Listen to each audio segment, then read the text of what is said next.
Introduction. Being smart in business means knowing what's just around the corner. It means thinking ahead and preparing for inevitable changes that will impact the way business is conducted. This is what allows a business to be resilient and to thrive in a changing environment. Digital marketing is no different. In fact, in his book, The Personal MBA, author Josh Kaufman discusses the value of counterfactual simulation. This means imagining future possibilities and then preparing for them. Let's say that you have a big business that is doing well in a specific niche. Maybe you have a company that sells a whey protein shake. The mistake that some big businesses make is to assume that they're too big to fail and to coast along as they are. But what would happen if another company came along and released a better protein shake for a fraction of the price? What if a new source of protein were to be discovered? What if a study revealed that whey protein was bad for us? Any of these things could happen and could completely shake up even the most established business. The smart company, though, will already have considered these eventualities and prepared for them. This is counterfactual simulation. It's thinking about what's just around the corner and then preparing for those possibilities. As digital marketers, that means thinking about things that could impact on the face of marketing. And one of the things that could have the biggest impact of all? Artificial intelligence. AI and machine learning have the potential to completely change the face of internet marketing, rendering many older strategies obsolete even. Only by preparing for those changes can you ensure that your websites manage to hold their position in the SERPs, that your advertising campaigns remain profitable, and that your services remain relevant. And a lot of this stuff isn't just speculation. It's happening right now. AI is already making huge waves even though you may not realize it yet. It's affecting the way that SEO works, the tools and software we use, and the way that ads are displayed. AI is able to think faster and smarter than any human, and that's especially true when it comes to internet marketing, which is a data-driven pursuit. An AI marketer can create endless amounts of content in a second, doing the work of hundreds of humans. All of that content will be perfectly catered toward the target demographic. AI will run Google. It will manage entire business models. It will run AdWords, and it will run new tools we haven't even dreamed up yet. The digital marketing singularity is just around the corner. This training will help you to prepare and explain several concepts. AI versus machine learning, how to conduct SEO now that Google is an AI-first company, chatbots, programmatic advertising, big data, RankBrain, digital assistants, data science, SQL, latent semantic indexing, and the future of internet marketing. In this training, you will gain a crystal ball with which to gaze into the future of internet marketing and to ensure that you are ready for all those changes when they come. By the end, you'll be better prepared and in a better position than 99.9% of other marketers. What is AI and machine learning? Before we go further, we should first take a look at precisely what AI and machine learning actually are. These are two related but also distinct terms which often get confused. Both will impact on marketing, but in different and unique ways. AI then is artificial intelligence. That means software and hardware designed to act and appear intelligent. Such software is capable of making meaningful choices and conducting activities that we would normally consider the domain of humans. AI comes in two broad flavors. One is weak AI, which is also known as narrow AI. Weak AI is essentially a form of AI that is designed to perform a specific job. An example of this is the self-driving car. This form of AI is capable of knowing the positions of countless cars on the road and being able to respond by steering, accelerating, braking, etc. If you were to watch a self-driving car from the outside, you might think a human were driving. In that way, it does a job that would normally be considered a human role. But at the same time, you can't speak with a self-driving car and you can't ask it how it's feeling. A self-driving car would certainly not pass the Turing test. Note, the Turing test is a test designed to measure the effectiveness of an AI. If you talk to an AI on a chat app and you don't know that it isn't human, then it is considered to have passed the Turing test. Another example of weak AI is used when creating bad guys in computer games. These use programming in order to behave in a human-like manner and to provide a challenge for the player. However, the code is only useful in the context of the video game, and so it's not about to turn into Skynet anytime soon. Weak AI might not sound as exciting, but it is being used for a huge range of extremely exciting things, from helping to treat disease to improving the economy. Conversely, the type of AI that we often see in science fiction is what we know as general AI. This is AI that doesn't just have one purpose, but that is designed to do everything that a human might be able to do. So you could play a word game with this AI, ask it how it's feeling, or get it to look up something useful. An example of a general AI is DeepMind, owned by Google. DeepMind is a company that has developed a neural network that employs general learning algorithms to learn a huge range of different skills. Many AIs, such as IBM's Watson, are actually pre-programmed. That means that they work using a kind of flowchart and will answer questions with the same answer every time. On the other hand, DeepMind is apparently able to think and respond via a convolutional neural network. Certain behaviors are reinforced and encouraged, and these will begin to become more prominent. This isn't a perfect simulation of how a human brain works. Cognitive behavioral psychology teaches us the importance of having internal dialogues and models for thinking. However, it is the closest thing we currently have to a true general intelligence. Machine learning. Machine learning, on the other hand, works differently. Machine learning utilizes huge data sets in order to gain surprising and almost frightening capabilities at times. Machine learning essentially allows a piece of software to be trained. An obvious example of this would be computer vision. Computer vision describes the ability that some machines have to understand visual information. An example is Google Lens, which can tell you what you're pointing your phone's camera at, whether that's a type of flower or a product you can buy in stores. Computer vision is necessary for self-driving cars to successfully navigate their environments and is used by apps like Snapchat, which use filters to change people's faces. How do these work? By looking at thousands and thousands of pictures of every type of object. While the machine learning algorithm will never understand what it is looking at, it can look for patterns in the data, which will then be used to identify those objects in the future. For example, it might notice that faces are typically oval in shape, with a dark patch of hair on top. It then knows that if it sees an oval shape with a dark patch at the top, it's possibly looking at a face. Machine learning has huge potential in just about every field. In the future, it can be used to diagnose diseases more accurately than a human doctor, to advise on financial decisions, to identify fraudulent bank transfers, and much more. All of this has huge potential implications for internet marketing, and that's what we'll be exploring in the following videos. Big data. You might hear the term big data thrown around a lot and not fully understand what is meant by it. In this video, you will be enlightened and learn how big data can help you and your business both now and in the future. Essentially, big data is nothing more than large data sets. These large data sets are increasingly common online, seeing as everything online is easy to measure and document. If you think about a company like Google, it has immense data sets that it works from, describing the search history of billions of users. But even a standard website that gets 1,000 visitors a day will work with huge amounts of information. A website will naturally record each of those visits and will also store data about each one, such as the country of origin and the length of time spent on the site. In a few weeks, this data will likely crash a lot of spreadsheet software. The reason that big data is featured in so many discussions is that it is very difficult to handle.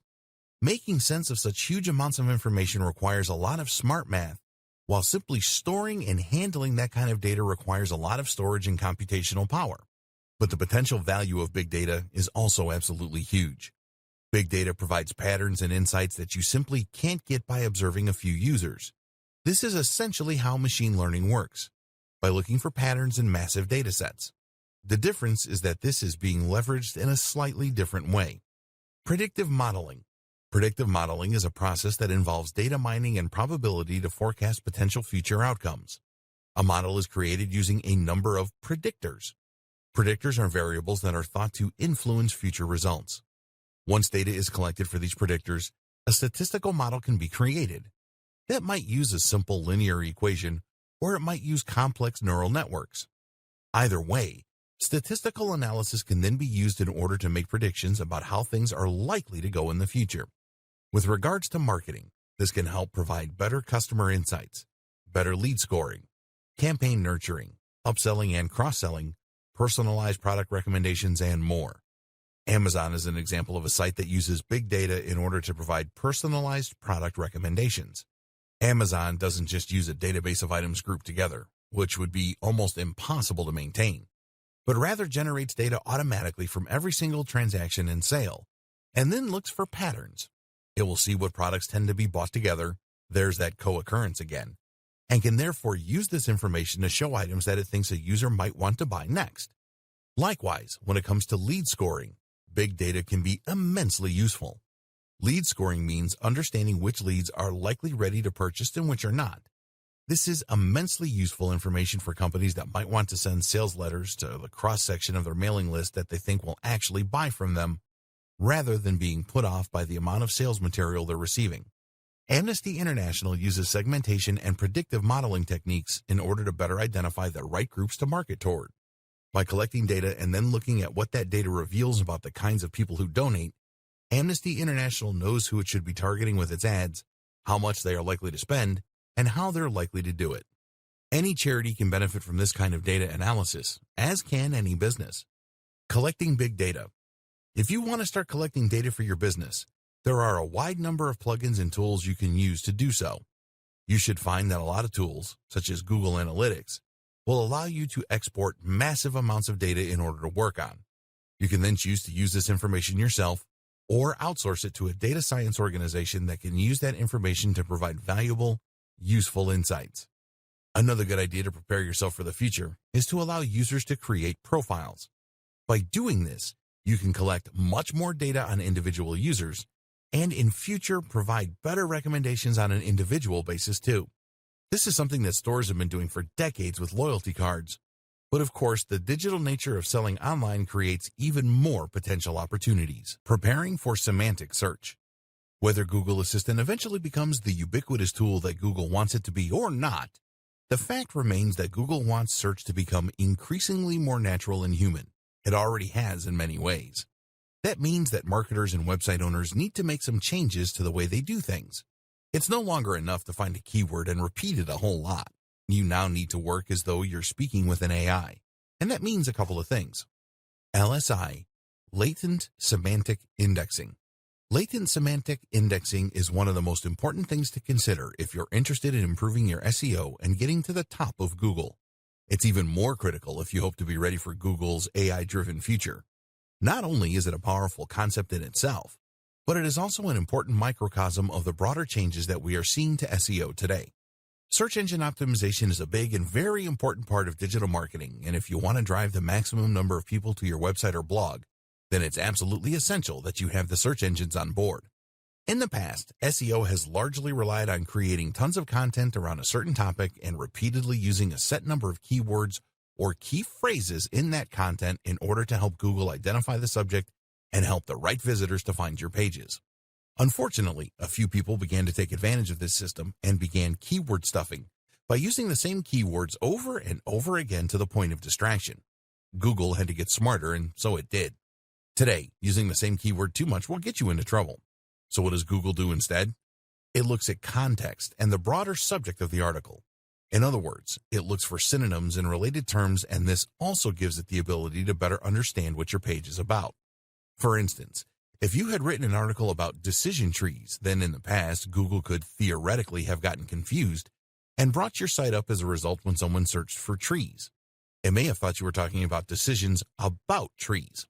Now, though, it can look for related terms like flowchart and thus help to more accurately match article to reader.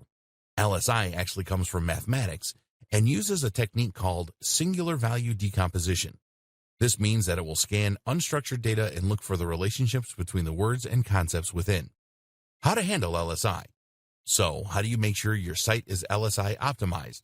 Short answer, you don't. While it is obviously tempting for SEO companies to now start offering their LSI optimized services, the truth is that you should have been doing this all along and without thinking about it. That's what the best web marketers like Andre Ellison have always recommended, and it's what Matt Cutts advises as well. In short, writing naturally should mean that you are including synonyms and related topics. Otherwise, your writing is going to sound pretty repetitive. The moral is what it's always been: stop double guessing and just write for the reader. This is something we'll come back to again and again with regards to preparing for a smarter Google. But there are also some other tips you can keep in mind if you want to ensure that Google knows what you're talking about. First, make sure that you use more than one search phrase. It's a good idea for a whole host of reasons to use a combination of different search terms rather than targeting just a single one.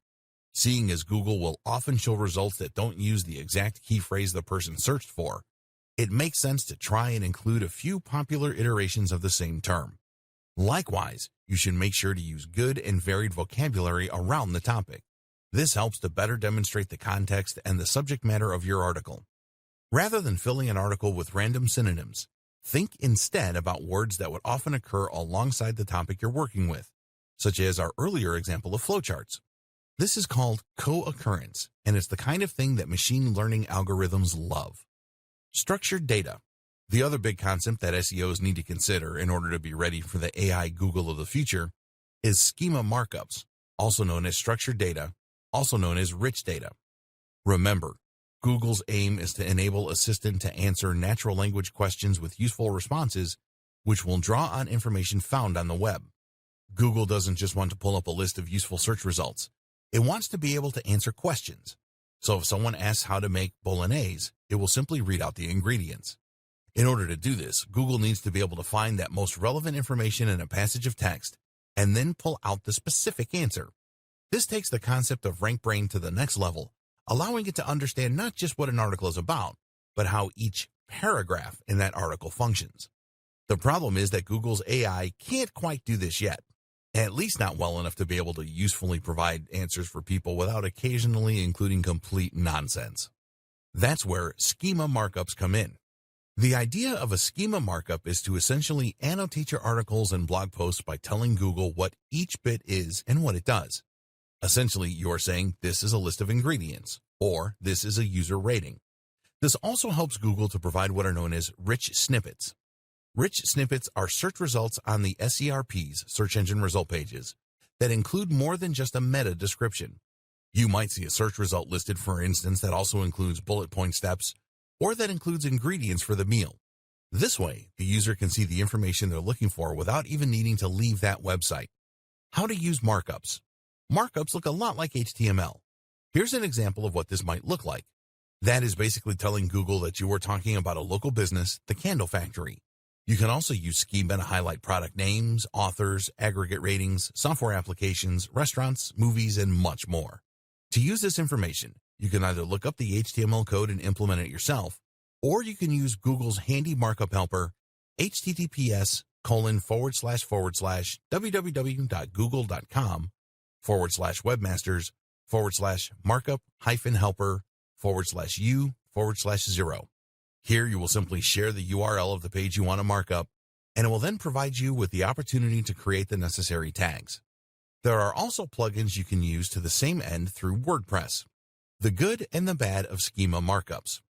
The savvy among you may have noticed some worrying issues with schema markups. Specifically, they encourage people not to visit your website. Let's say you have a recipes website and you included an article on cooking bolognese. You probably did this hoping that people would search for it on Google, find your website, and then visit your page in order to read about it. In doing so, they might also click on a few ads, they might buy an affiliate product, or they might just remember your brand so they come back again in the future. But if Google simply takes your key information and shares it, then there is no real incentive for them to actually visit your web page. As such, there's no chance that they will click on your ads or buy your products. They'll not even know that the information came from your website. Essentially, Google is this way using our intellectual property without any remuneration, which has upset a lot of webmasters, businesses, and marketers. So should you avoid using these features altogether? Unfortunately, that is not really an option. Remember, Google also uses markups in order to provide rich snippets. These are the more media-rich search listings, which include things like star ratings, images, bullet points, and more. These really help a web page to stand out in the SRPs and thereby ensure that more people click on that listing. And while you might not get any benefit from having Google read your ingredients out, if you don't include markup language, then it will just get that same information from one of your competitors. Google wants to use schema markups, and that means that it will likely reward those sites that do with a little SEO boost. For all those reasons, it's essential that you keep using this strategy, even though you might be giving Google free information in doing so. In the future, if more and more people talk to their Google Assistant rather than browsing the web for information, then there's a good chance Google might need to rethink its policy, lest it face a rather big backlash from content creators. Google as an AI-first company. A while ago now, Google announced that it had become an AI-first company. While that may sound like meaningless marketing babble, the truth is that this determination actually has huge potential repercussions for marketers, businesses, and SEO.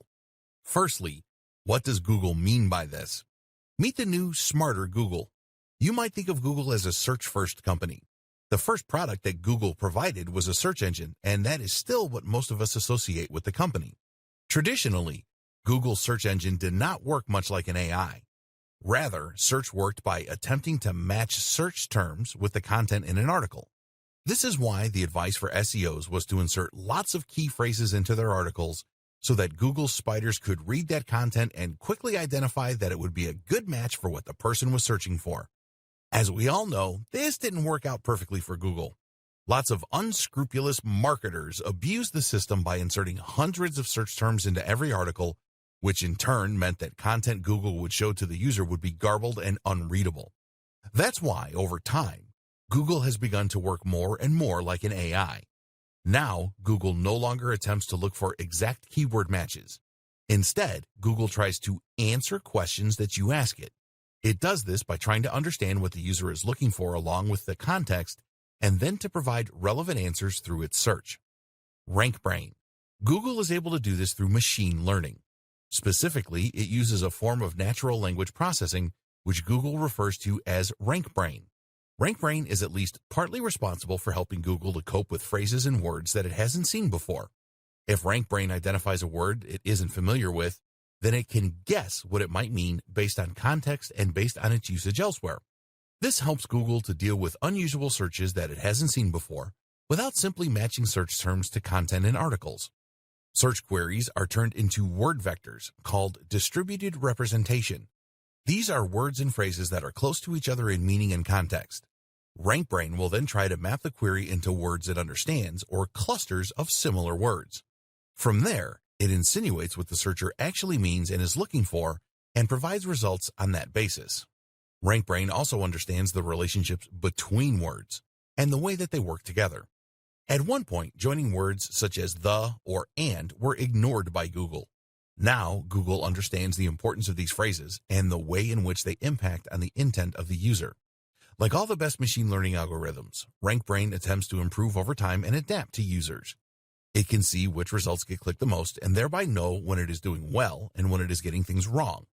As such, it is able to improve search results for any given keyword quickly through algorithmic testing, which is helping to weed out low-quality content that attempts to game the system.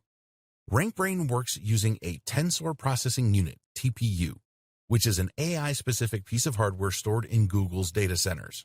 This is a specific chip that is better able to handle the specific challenges of machine learning tasks. Google's further plans. Over the past few years, Google may have seemingly diversified. It now makes smartphones, it now makes self-driving cars, and it now makes apps like Google Lens. But at the heart of all these initiatives is some form of AI or machine learning.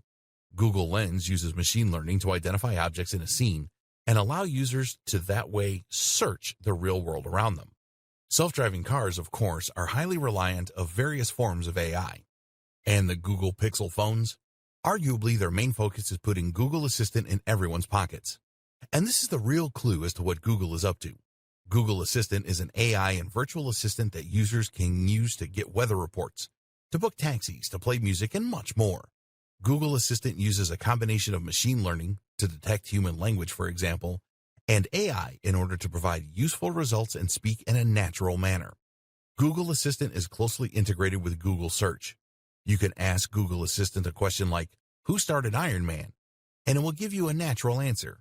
It does this by first using machine learning to turn your speech into a string, then by using Google Search in order to look up useful answers, which involves machine learning in the form of RankBrain, then by using narrow AI to extract the most useful answers from the best web pages, and then by using another form of narrow AI to provide the response in a natural-sounding manner, which is designed to appear like general AI. Much of this is carried out not on the device that you're speaking to, but on Google's TPU located in the cloud. What does all this mean for marketers? So what does all this mean for marketers? Simple. It means that Google wants to be able to understand your content and extract the most useful information. It no longer wants you to use rigid keywords, and it wants you to prepare for a more voice-driven form of search. Google is betting big on AI and machine learning. It believes that in the future, AI assistants will be huge, and it wants Google Assistant to be number one. It envisages a future where we spend less time staring at our devices and instead get the information we need by asking our phones or our Google Homes. We'll speak naturally to these devices, and they'll provide us with handy answers. Computer vision. As mentioned, computer vision is the ability for machines and computers to see by learning from huge data sets and machine learning. By observing countless images, a machine can learn to identify images in an object or to navigate an environment without crashing into things. What does this mean for the future of SEO? One big thing, and one thing that you should make sure that you are ready for, is that Google will likely start paying more attention to images on websites. Traditionally, we've been told to avoid using images for things like site names. Why? Because Google can't read an image, and therefore we won't get any SEO benefit from that. But Google does have software that can read text from an image. This is called OCR, Optical Character Recognition. And if you want to see just how good it is, try pointing Google Translate at a foreign language and see it appear in your native tongue in real time. If Google can do this, then it's only a matter of time before it starts reading the text in your images to see if they back up the niche and key phrase that you are targeting with your website. Likewise, seeing as facial recognition is already a big deal when it comes to security and Facebook, it is probably only a matter of time before Google starts using that too. For example, if you write a blog post about Sylvester Stallone, Google might someday look not only at your content, but also at the photos on your page in order to see if there are pictures of Stallone there. Google Images might one day not be reliant on surrounding text at all, but might instead base its results purely on what it sees in the image and whether this lines up with what you're searching for. Issues like image quality are also likely to play a big role in the future. Google might opt not to recommend your web page if it thinks the imagery on there is poorly chosen and out of place. So what can you do to prepare? For now, the closest thing to communicating with Google via images is the use of markup language and/or file names and alt tags. Using alt tags to describe images can help Google to know what they represent, and therefore to better decide if your site is relevant for a particular user. Meanwhile, make sure that all the imagery you are using is relevant and high quality. Advertising. At its core, machine learning is about evolving. It's about getting more and more data to the point that it can make more accurate assertions. While face detection in images might start out poor, the system evolves and learns to the point where it becomes more accurate than a human. Imagine if you could turn that power to advertising. Imagine if you could show precisely right advertisements to precisely the right people at precisely the right times. Imagine if your advertising campaign evolved to get more and more specific, so that an increasingly large number of viewers clicked on the ads and bought your products. The longer the campaign ran, the more your profits would increase and the less you'd spend on ineffectual ads. That is precisely how programmatic advertising works, and you can start using it right now. What is programmatic advertising? Programmatic advertising campaigns allow marketers to buy native ads on a variety of publisher sites while using smart algorithms to ensure that they are targeting the right viewers at the right times, all while remaining within budget, thanks to a bidding system that allows them to compete for impressions with other advertisers. In short, these campaigns give the precision and quality of native advertising, like banner ads, while at the same time allowing for the control, adaptability, and precision that you would get with a PPC campaign.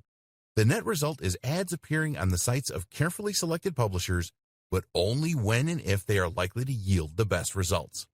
Programmatic advertising uses a complex algorithm in order to identify your business's ideal customer and then to figure out where they are likely to appear on the web. It will then show the ads in those places and then utilize a learning algorithm. Instead of going from one publisher to another discussing rates, you allow a bot to do all the work for you. More importantly, though, this means that you won't waste money on an ad slot that no one looks at. Your ads will be chosen and honed by a smart algorithm, and the result will be that they get higher CTRs from the right targeted customers. RTB. This is how programmatic buying is different from other PPC or just buying a banner ad on your favorite news site. Giving you further control, meanwhile, is the option to use RTB or real-time bidding.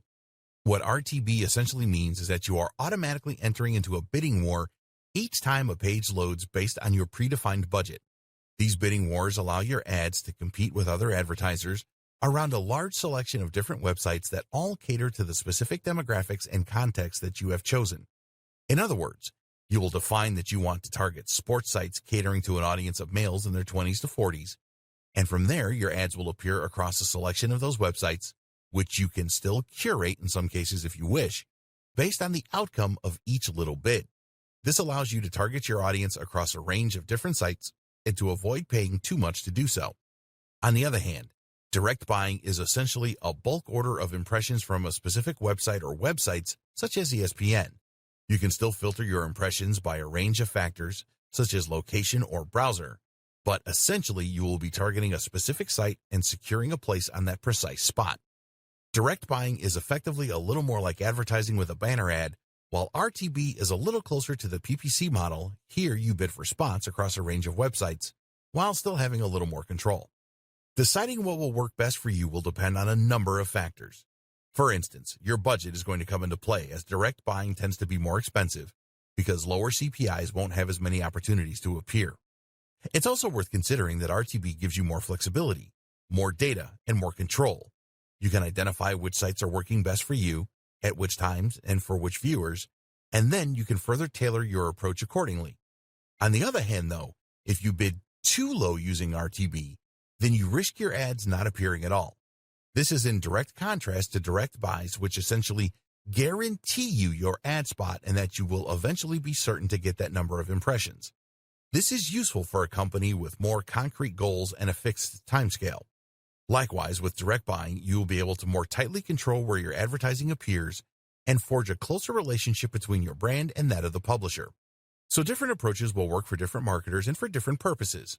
Your job is to decide which works best for you, and the best way to do that may be to dip your toe in and try them out for yourself. How to be more successful with programmatic buying. Programmatic advertising has very quickly risen to prominence in the online marketing industry and is an important new tool for any business that wants to reach a bigger audience. That said, though, even the best programmatic tools are only as effective as the people controlling them, so before you get ahead of yourself, consider these 4 crucial tips to ensure your success. Don't forget the creative component.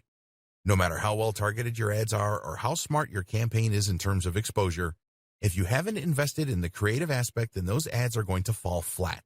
Design your ads well and test to see which designs work best. Likewise, think about your brand identity and how you can strengthen this even through ads that don't get clicked. Choose a programmatic partner who can help you with this aspect. Consider audience and context. Before choosing which publishers to work with, you need to look at the audience they are attracting as well as the context. The ideal partner will be a site that writes about topics related to yours and targets the precise same demographic you are. In some cases, though, you won't be able to find both, and thus you will need to select publishers that provide the best balance. And don't be tempted to ignore context in these situations, because studies show that the same person is far more likely to click on an ad for golf clubs when they are on a golfing website compared with a news site. More to the point, someone who wants a wedding dress is only going to want that wedding dress during a particular time in their life, and this really demonstrates the importance of context. Be willing to spend to begin with. The beauty of programmatic advertising is that you can directly manage your spending in real time to ensure you get the maximum exposure whatever your budget. However, it is highly recommended that you start out with a higher spending limit than you intend to continue with, as this will enable you to more quickly identify what works and what doesn't. Remember, you want more data, and that means you want more clicks. As you tweak your campaign in response to stats and ROI, you will get closer and closer to the optimum setup, but if you don't spend the money up front, then you won't be able to tell if your campaign is working because you won't win enough bids. Spend a little up front, and you'll save money in the long run once you settle into your groove. Make sure your ads fit in. The downside of any automated advertising campaign is that you can lose that personal touch. The benefits that come from working with a publisher to develop an advertising campaign that matches the tone and appearance of their overall site and that they will help to promote throughout their content. Unfortunately, native advertising is difficult to scale, which is why so many automatic platforms are popular. To be successful with programmatic advertising, this is something you need to consider. Your ad is targeting the right people, on the right devices in the right context. But is it the right fit for the job? This ad needs to look like a native ad in the same way that a banner ad would. Creating ads that will blend into a number of environments is one way to do this. Another is to choose a tool that allows you to select the brands you want to work with, and then to choose those that are already closely aligned with your own goals and style. Email marketing. The key to success on the web is not just to gain traffic, but also to control that traffic. What does that mean? It means that you need to know how to decide which of your visitors you want to talk to at any time. It means that you need to understand your visitors and to know what they are thinking, what their moods are, and what they're interested in at any given time. And it means you need to know how and when to strike when it comes to selling products or encouraging people to sign up to your mailing list. This is a theme we've seen come up time and again with machine learning and AI, and email marketing is no different. You can do all this by building a mailing list and then segmenting that list. First, let's go over the basics of email marketing again for those that aren't familiar. Email marketing is, of course, the process of marketing via email. In other words, this means you're going to be building a big list, a collection of emails, and you'll do this by asking visitors to your site to share their contact details when they land on your homepage. This, in turn, requires an autoresponder. An autoresponder is a tool that you use to create email forms and then to manage all of the contacts on your list. You can use the form somewhere on your page to let people input their details, and you'll use the autoresponder to actually send all your emails. It should be immediately apparent what the value of this is. Sending all your emails manually using Gmail or another web client is not easy and would likely result in many not getting delivered. You'd have to send lots of different emails for longer lists, and you'd need to manually manage any requests to subscribe or unsubscribe. An autoresponder manages all of that for you, so you just need to write one email and then click send. The other benefit of an autoresponder is that it can collect data for you and use that information to do a range of different things. For example, an autoresponder can show you the percentage of subscribers who actually open your emails. If your email subject headings aren't successfully encouraging people to read, then you can identify this problem and work on a solution. Suddenly, we're using a data-driven approach in machine learning again. You can then see all the visitors who did read a given message in one place, or choose to see all the ones that didn't. You can see the open rate for different individual visitors, and you organize your list by different factors. That's another handy thing about using an autoresponder. It will allow you to grab more information using the form embedded on your page, and that information can then be used to group your visitors. Want to just message the men? Go for it. Want to just message the people over 30? You can do that too. Or how about having multiple different mailing lists for different brands, or even for different products? All of this can be accomplished using just a single autoresponder. And of course, this kind of control and automation opens up all sorts of possibilities when it comes to AI and machine learning for marketers. Lead warmth and email segmentation. The true power of all this information comes from being able to use that data in order to pick and choose who your messages go to. For instance, you can decide that you want to send an email only to people who fall into particular categories. What we're interested in to begin with is sending emails based on engagement, retention, and lead warmth. A lead is anyone who has shown some kind of interest in buying from you. That means that anyone who has signed up to your mailing list can be considered a lead because they have demonstrated an interest simply by doing this. But at the same time, a lead is also anyone who visits your site or who takes your card. This is a cold lead, whereas someone who actually gives you their contact details is a warm lead. Leads get warmer the more interest they show in what you do and what you're selling. And the warmer a lead is, the more likely they are to buy from you. In fact, this is the true and most useful purpose of having a mailing list to begin with. It allows you to take your ice-cold leads and turn them into warm leads and then paying customers. I always liken this to asking for someone's phone number. If you were just to walk up to someone in a club and ask for their number, they'd likely just tell you to go away. Why would they give you their number when they know nothing about you and have shown no interest in you? First, you need to chat to them and let them get to know you. If they look at you and smile, they're a cold lead. If they respond to your witty banter and tell you their name, they're a warm lead. If they've kissed you or let you buy them a drink, they're a hot lead. And once they're hot, you can ask for their number. This is all about timing. Time this wrong, and they're not going to give you their number because you haven't laid the groundwork. The exact same thing is true with internet marketing. If someone visits your site and you tell them right away to buy your product, they won't. Why would they? You haven't given them any reason to trust you. You haven't told them anything about you. They don't know much about the product. Ask them to hand over their email after a few blog posts, though, and you can gently start to increase engagement. This is then when you wow them with all your information and all your knowledge. You entertain them a little, and you let them get to know you. If they don't open your emails, that's the equivalent of giving you the cold shoulder. That's like the girl or guy in the club that isn't laughing at your jokes and keeps looking away. If you try and sell to them now, you become spam, and you get deleted. And they never return to your website. But if they open your emails, you know you're in with a shot. That means you can then send them some more information about your products and get them excited for your product launch. If during that they still keep opening your emails, then you know you've got an even better chance of success. If you now try and sell to them, there's a much better chance they'll buy from you. Using email segmentation, you can do exactly that. You can see which of your visitors are actually opening your emails, are actually clicking your links, and are scrolling down to the bottom. In fact, using cookies, it is even possible to see which of those visitors has been to your website and looked at your products. You can see who has hovered on your products and been tempted to click buy. Email segmentation combined with machine learning. If you have been paying close attention, then you might already have figured out where this is going. Remember when we discussed big data? We said that you could use predictive analytics in order to better rate leads. This is where things could get really interesting for the autoresponders of the future. Imagine if your autoresponder not only segmented your audience and looked at the open rates and engagement, but if it could look for trends across huge data sets. In other words, what if your autoresponder recorded every single person who bought from you and assessed what actions they usually took first? This would allow that machine learning algorithm to better spot when a user is behaving like someone ready to buy and to send them a message tailored to encourage that purchase.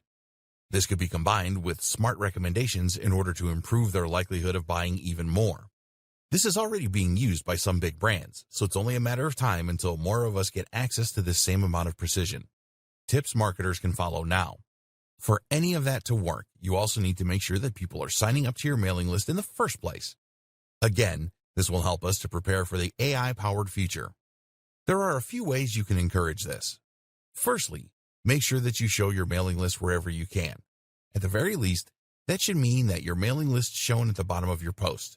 At the same time, though, you can also place this in the sidebars so that your list is visible on every page of your site. Another tip is to make sure that you draw attention to it. A mistake a lot of people make is to create their mailing list and then just hope that people see it. Far more effective is to occasionally tell people about it and to explain in your post why it's a good opportunity and why people should be excited to sign up. Here's the thing, though, you should always be honest. The aim of a mailing list is not to grow it as much as you possibly can. Instead, the aim is to grow it as much as you can with only highly targeted visitors. If your visitors have no interest in what you're offering through your list, then you will just frustrate them and effectively be spamming. Chatbots. Chatbots are an increasingly popular tool for marketers, business owners, and webmasters. So what is a chatbot? Essentially, a chatbot is a minuscule AI that will normally live on a website and will which then be able to answer questions and engage in basic conversation. Very often, chatbots are used in customer service. This way, a website can answer commonly asked questions and significantly lighten the load on its customer service team. The company can provide the support it wants to for its buyers without spending a huge amount on extra members of staff and call centers. But a chatbot can be much more than just customer support. Chatbots are just as effective in marketing and can be extremely effective at increasing sales and profits. Chatbots are particularly effective at kickstarting a sales process by welcoming visitors to a website and asking them what they're looking for. Instead of relying on UX to try and guide the visitor to the right part of the page, a chatbot can instead simply ask what they are hoping to buy and then take them to that page. What's more is that it can provide useful recommendations, perhaps informed by previous buying history, and it can reduce any concerns that users might have. Chatbots can even get information from customers by asking them their budget or what it is they're looking for. Even if they don't buy, you now understand their intent, and you can use this information to hone your marketing strategy further. Some pundits argue that in the next few years, 85% of business might be done through chatbots. So how can you get started? 80% of businesses say they want chatbots in place by 2020. Facebook chatbots. One option is to invest in a Facebook chatbot. There are plenty of sites and services online that will sell these for you. Facebook Messenger is a new frontier for a lot of small businesses. While it has crept under the radar for many marketers, the numbers speak for themselves. Facebook Messenger is currently used by over 1.2 billion people. That's 11% of the entire human population. And what makes Messenger even more powerful is that it can be embedded into your website. Over 20 million pages use messaging, and that number is growing. This provides a very simple and easy way to communicate with your visitors, to answer their queries, and to help convert traffic into sales. But you can't be available 24/7 to cater to all your visitors' needs, and this is where a chatbot comes in. This is a basic AI that can tend to your customers and help to provide a more personal experience while answering basic questions. This is a hugely powerful tool for businesses, as it means you'll no longer lose visitors that struggle to find their way around the website or to get the information they need. Imagine if customers could order food by just sending a Facebook message and then answering a few automated questions. Or what if a business could access your expert legal advice without ever needing to speak to you in person? All of this is possible in the near future. Facebook chatbots can even be proactive by sending messages to potential customers. You need to be extremely careful with this, seeing as it can be seen as spam. But if you have an automated system that's able to reach out to potential buyers at just the right time with a carefully crafted message, this can be huge for business. Other types of chatbot. Of course, not all chatbots are Facebook chatbots. There are many other ways to implement chatbots into a website, from creating them from scratch using homemade software, to using them to respond to emails or SMS. Developing your AI skills using SQL. If you want to ensure you aren't left behind by developments in AI and machine learning, then it may pay to learn relevant skills that you can use to implement your own strategies. At least by understanding the tools used in AI and machine learning, you will be able to navigate these new horizons and make smarter decisions for your business. One of the key concepts to understand then is SQL. SQL stands for Structured Query Language and is a declarative language that is used to store and retrieve information from a database. If that sounds like gobbledygook, it basically provides a set of commands you can use to manipulate large data sets. SQL is crucial for data science and machine learning. It takes a number of forms, such as MySQL, SQL Server, and SQLite. Each uses a slightly different dialect to achieve the same thing: interact with relational databases. Relational databases consist of numerous tables like you see in Excel, with columns and rows. So if you had a lot of visitors to your website, you might fill out their data across rows such as name, age, contact details, etc.